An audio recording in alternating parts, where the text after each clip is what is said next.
예, 오늘 금곡교회 청년부 예배 하나님 말씀은 누가복음 23장 34절 말씀입니다. 누가복음 23장 34절입니다. 이에 예수께서 이르시되 아버지 저들을 사하여 주옵소서. 자기들이 하는 것을 알지 못함이니이다 하시더라. 그들이 그의 옷을 나눠 제비 뽑을세. 아멘. 오늘은 용서합시다라는 제목으로 함께 은혜를 나누고자 합니다. 예수님께서 십자가에 달리셨을 때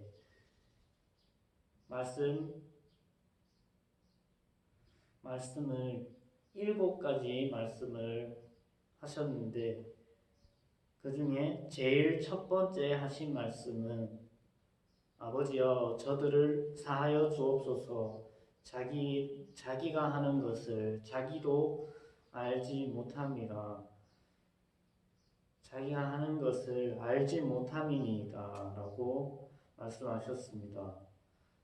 다시 말하면 죄 없는 자신을 핍박하고 조롱하며 십자가에 못 박는 원수들을 죄를 용서해 달라는 기도였습니다. 못 박는 무리를 저주하는 기도도 아니고 자기를 고통에서 놓아달라는 기도가 아니라 도리어 저들이 믿지 못하고 이런 일을 하오니 저들의 죄를 용서해 달라는 기도입니다. 어느 사본에는 헬라어 원어로 아버지여 저들을 용서해 주옵소서라 하는 기도를 한 번 하신 것이 아니라 여러 번 되풀이한 것으로 되어 있습니다. 갈보리 산에 도착하셨을 때에도 아버지여 저들을 용서해 주시옵소서 하셨고 못 박기 위해 십자가에 눕힐 때에도 아버지 저들을 용서해 주옵소서. 그리고 굵은 못이 살을 뚫고 들어갈 때에도 아버지여 저들을 용서해 주옵소서. 십자가 형태를 못 박은 채 일으켜 세워 찢어지는 고통을 느낄 때에도 아버지여 저들을 용서해 주옵소서. 또 무리가 예수님을 조롱하는 모습을 내려다보시면서도 역시 저들을 용서해 주옵소서. 또 그의 옷을 놓고 제비 뽑을 때에도 여러 번 이렇게 기도하셨다는 것입니다. 얼마나 극진하신 사랑인가요? 예수님의 세상에 오신 목적도 십자가에 피 흘려 대속의 죽음을 죽으신 목적도 모두 죄로 말미암아 저주를 받고 영원한 지옥불에서 영원한 형벌을 받아야 할 인간을 용서해 주시고 구원해 주시기 위한 것입니다. 마태복음 5장 44절에 또 네 이웃을 사랑하고 네 원수를 미워하라 하였다는 것을 너희가 들었으나 나는 너희에게 이르노니 너희 원수를 사랑하며 너희를 핍박하는 자를 위하여 기도하라 가르치셨습니다. 예수님은 이 설교 말씀을 그대로 몸소 실천에 성공하신 것입니다. 예수님과 함께 십자가에 못 박혔던 두 강도 중 하나는 회개하면서 구원을 요청할 때 예수님께서 그 강도를 용서해 주시면서 네가 오늘 나와 함께 낙원에 있으리라고 말씀해 주셨습니다. 복음이란 이처럼 죄를 용서해 주시는 기쁜 소식입니다. 그러므로 예수님의 십자가에 달리셔서 고통이 극심한 가운데서 제일 첫 번째 하신 말씀이 아버지여 저희를 사하여 주옵소서 저들을 사하여 주옵소서 자기의 하는 일을 알지 못함이니이다 라고 핍박하는 무리를 위해 기도하신 것입니다. 생각해 봅시다. 세상에서 몇십 년 감옥살이를 해야 될 죄를 뜻밖의 용서받아 자유의 몸이 되었다면 일평생 감사해도 못다 할 터인데 영원히 지옥의 형벌을 받아 마땅한 우리 죄인들이 예수님의 십자가의 보혈 복로로 제사함 받아 천국의 백성이 되었으니 얼마나 기쁘고 감사한 일이겠습니까? 그렇다면 어떻게 값없이 믿음으로 말미암아 죄 용서함 받고 구원받은 우리들은 이제 어떤 자세로 생활해야 할까요? 바로 내 죄를 용서해 주신 주님을 따라 남의 죄도 용서하는 생활을 해야 하는 것입니다. 주기도문에 우리가 우리 죄를 사하여 준 것 같이 우리 죄를 사하여 주옵시고 라고 했는데 물론 순서가 바뀐 것 같지만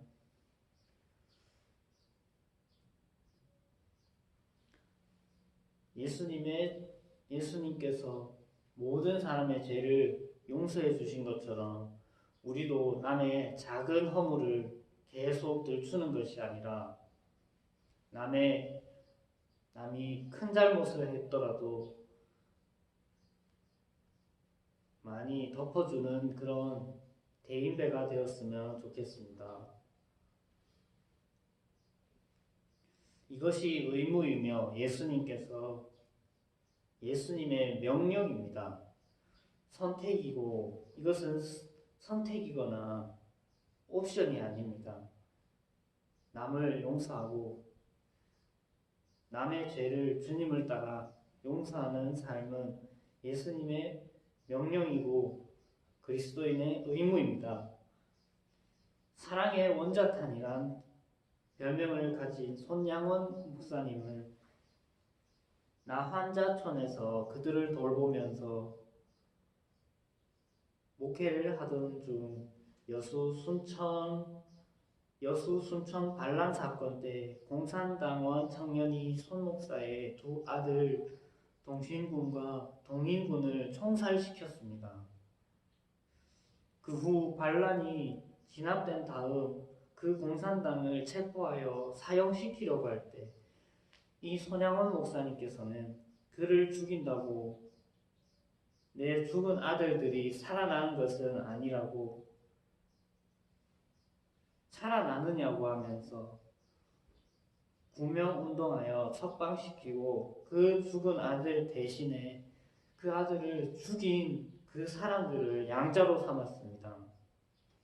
손 목사님의 원수를 사랑하고 용서한 그 사랑 때문에 사랑의 원자탄이라는 별명이 붙은 것입니다. 정말 예수님의 말씀대로 예수님과 예수님의 모습에 가깝게 산 목사님이십니다. 그러면 궁극적으로 우리가 왜 다른 사람을 죄를 용서해야 하는지 몇 가지로 살펴보고자 합니다. 첫 번째는 모르고 지은 죄이기 때문입니다. 예수님의 아버지여 저희를 사하여 주시옵소서 자기가 하는 일을 알지 못함이니이다 라고 기도하신 것은 뜻 깊은 말씀입니다. 악을 행하는 자는 영적으로 보면 자기의 뜻이 아니라 그 마음속에 악한 마귀가 들어있어서 마귀의 지배를 받아서 하는 것입니다. 그런데 그들은 그 사실을 모르고 장차 그 죄에 대한 심판이 있다는 것도 역시 알지 못한 채 악행을 저지르는 것입니다. 그러므로 끝까지 회개하지 않고 예수님을 믿지 않으면 영원한 지옥불에 들어가 참혹한 형벌을 받게 될 터인데, 그것을 깨닫지 못하는 그들을 우리는 미워하기보다 오히려 불쌍히 여기며 용서하며 그들도 구원을 받도록 전도하기에 힘써야 하는 것입니다.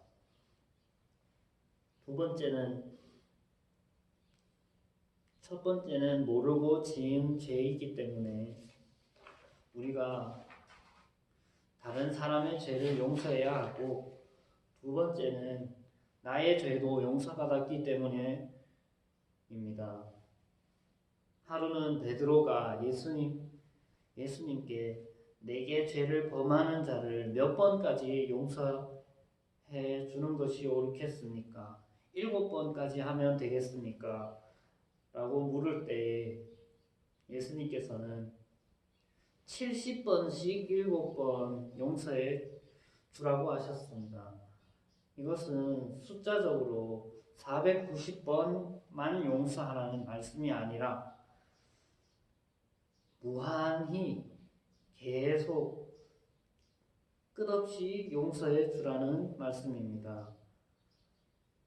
그리고 나서 한 비유를 말씀하셨는데 1만 달란트, 1십 100천만, 이 1만 달란트 빚진 사람이 갚을 것이 없어. 이 1만 달란트는 사람이 평생 모아도 모을 수 없는 금액입니다.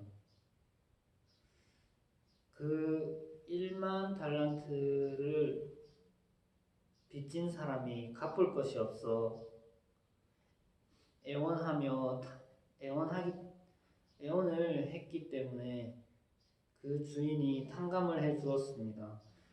그 탕감을 받은 그 사람은 나가서 자기에게 100데나리온 빚진 사람을 만나서 당장 갚으라고 하면서 아무리 애원해도 들어주지 않고 감옥에 가두는 것을 보고 그를 다시 그 10,000달란트 탕감받은 사람이 100데나리온 빚진 사람을 용서해 주지 않는 그 모습을 본 그 용서해 준 주인은 이 용서해 주지 않은 이 소인배 이 사람을 다시 끌어다가 옥에 가두면서 내가 너를 불쌍히 여긴과 같이 너도 네 동료를 불쌍히 여김이 마땅치 아니하냐라고 말했습니다. 그리고 마태복음 18장 25절에 너희가 각각 중심으로 형제를 용서하지 아니하면 내 천부께서도 너희에게 이와 같이 하시리라고 했습니다. 이 말씀은 우리도 지옥 갈 죄인인데 용서함 받았으면 우리도 우리에게 잘못한 사람을 용서해 줘야 한다는 하나님께서도 이 말씀은 우리도 지옥 갈 죄인인데 용서함 받았으면 우리도 우리에게 잘못한 사람을 용서해 줘야 한다는 것입니다. 그래야 하나님께서도 우리를 용서해 주신다는 말씀입니다. 이 말씀은 이미 구원받은 자가 다시 지옥 간다는 말이 아니라 우리가 남을 용서한다는 말이 아니라 우리가 남을 용서하지 않으면 이 땅에 사는 동안 하나님의 관대한 사랑을 받을 수 없다는 말씀인 줄 압니다.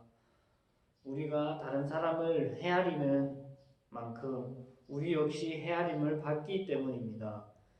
예수께서 너희가 남의 눈에 티는 보면서 자기 눈에 들보는 보지 못하는구나 하신 말씀대로 결국 우리도 같은 죄인이면서 남을 정죄하고 비판할 때가 많습니다. 우리가 남을 흉볼 때에 손가락질을 하는데 이 손가락질을 하는 한 손가락은 남을 가리키지만 이 다른 모든 손가락은 그때의 세 손가락은 자신을 가리키고 있는 것과 같습니다. 1964년 독일 변방에서 고트레브스키란 살인범이 한 농장에 들어가 하멜만이란 사람의 10식구를 다 살해하는 가운데 하멜만 씨는 총 4방을 맞으면서도 죽지 않고 살아났습니다. 그 살인범 고트레브스키는 20년형을 마치고 출감하게 되었으나 갈 곳이 없어서 내보내지 못한다는 소식을 듣고 하멜만은 그를 자기가 보호하겠다고 자기 집에 맞아들였습니다. 어떻게 그럴 수 있느냐고 하니까 그리스도께서 나를 위해 죽으시고 나를 용서해 주셨으니 나도 이 사람을 용서해 주는 것이 당연하지 않겠습니까? 라고 대답했다고 합니다. 세 번째, 우리가 다른 사람을 용서해야 하는 이유 세 번째는 용서함이 나에게 축복이 되기 때문입니다. 수십 년 전에 부산에서 있었던 일입니다. 아버지를 죽인 원수가 감옥에 갇힌 뒤 그 강도의 가족들이 밥을 굶는다는 말을 듣고 피해자의 아들이 쌀을 한 가마니 사다 주었습니다. 그때 사람들이 아버지의 원수를 갚지 않고 쌀을 사다 준다고 비난하는 말을 듣고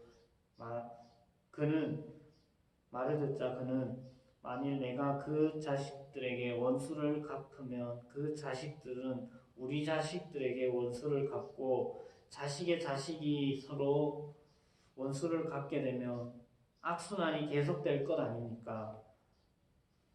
원수를 사랑하는 것이 복수가 끝나는 일입니다. 라고 대답했다고 합니다.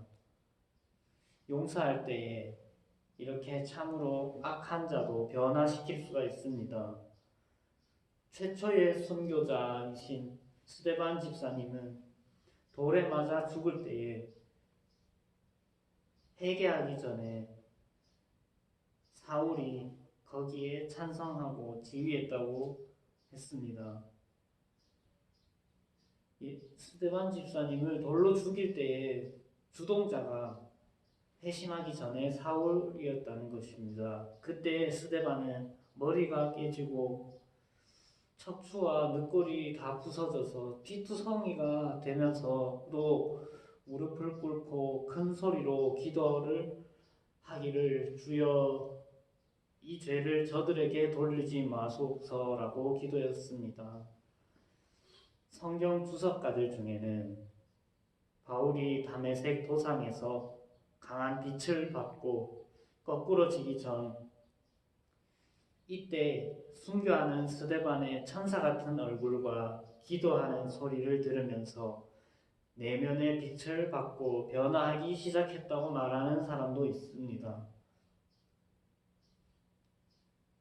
원수를 사랑하고 용서하는 스데반의 기도 덕분에 대사도 바울 같은 인물이 생겨났다고 해도 과언이 아닙니다.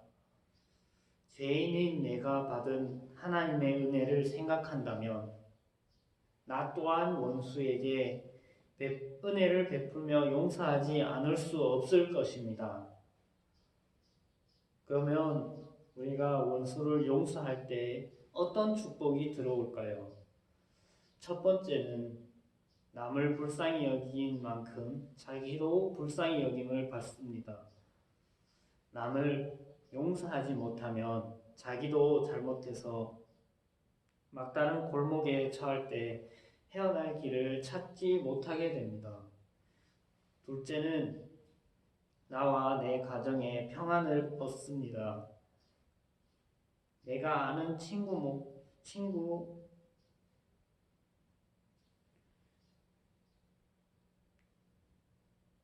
어떤 목사님은 미국에 유학 간 사이에 아내가 실수하여 잘못을 저질렀습니다. 이것을 나중에 알게 된 그 목사님은 몇 달 동안 고민하다가 나도 하나님 앞에 잘못이 있는 사람인데 용서를 해주자 더욱이 호세아는 몇 번이나 집을 나간 그 고멜이라는 아내도 데려다가 살았는데 나도 용서해주자 라고 용서해주고 살았는데 그 후에 그 가정이 엄청나게 축복을 받고 아주 많이 축복을 받고 자녀들도 교회도 큰 복을 받았습니다. 그때에 만약 그때 이혼했다면 그 아내는 폐인이 되었을 것이고 그 자식들은 고아원에 들어갔을 것입니다. 자신도 목회를 하지 못하게 되었을 것입니다. 욥기 42장 9절에 보면 욥이 자기를 그렇게 괴롭히며 독서를 퍼붓던 친구들을 용서하는 기도를 드릴 때 그 전보다 갑절이나 축복을 받습니다. 욥이 그 것들을 위하여 빌매 여호와께서 욥의 곤경을 돌이키시고 욥에게 그 전 소유보다 갑절이나 주신지라고 했습니다. 네 번째는 죄의 심판은 하나님께 있기 때문에 우리가 다른 사람의 죄도 용서해야 한다는 것입니다. 잘못한 상대방이 회개도 하지 않고 극악무도한 사람이라고 할 때에도 우리가 원수를 갚으려 하거나 증오심을 가질 것이 아니라 하나님의 심판에 맡겨야 합니다.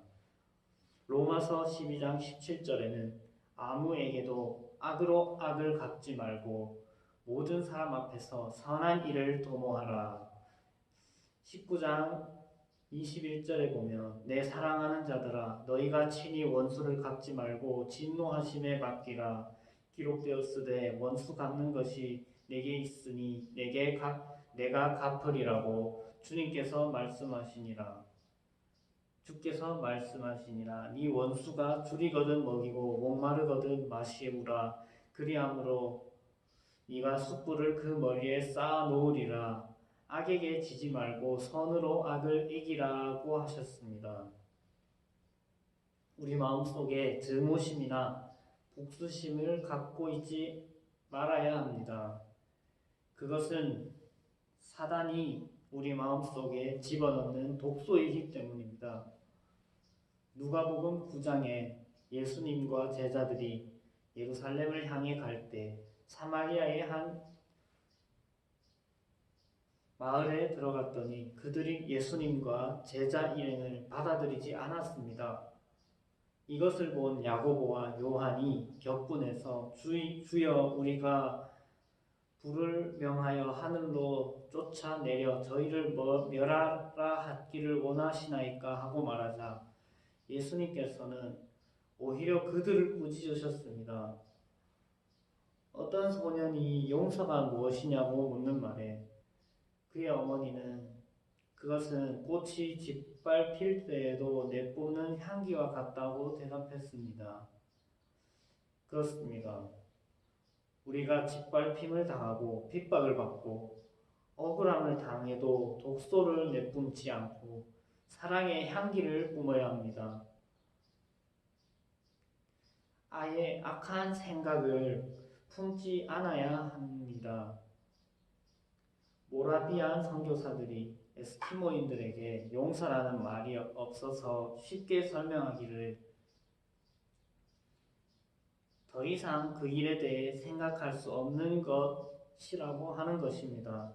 즉, 증오심이나 복수심 자체를 갖지 않는 것이 용서라고 했습니다.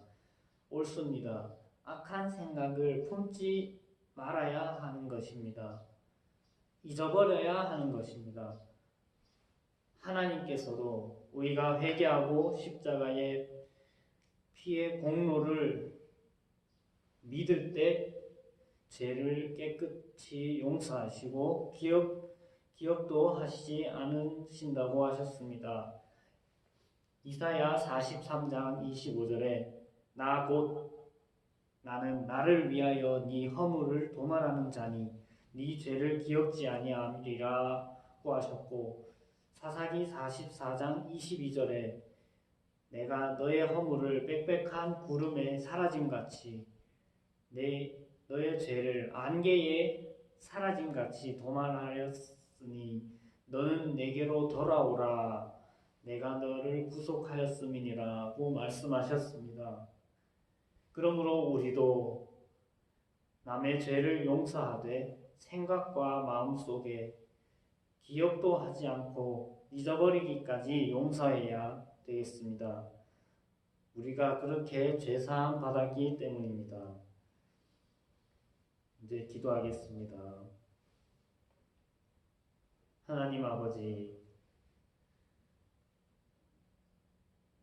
하나님께서 보내신 예수님이 이 땅에서 핍박을 받으시고 십자가에 못 박혀 돌아가셨다가 3일 만에 부활하셨습니다. 하나님께서 돌아가시고 부활하셨습니다. 이 모든 것은 예수님께서 저희 죄를 용서하시기 위함인 것을 깨닫게 도와주시옵소서. 예수님의 이름으로 기도드립니다. 아멘.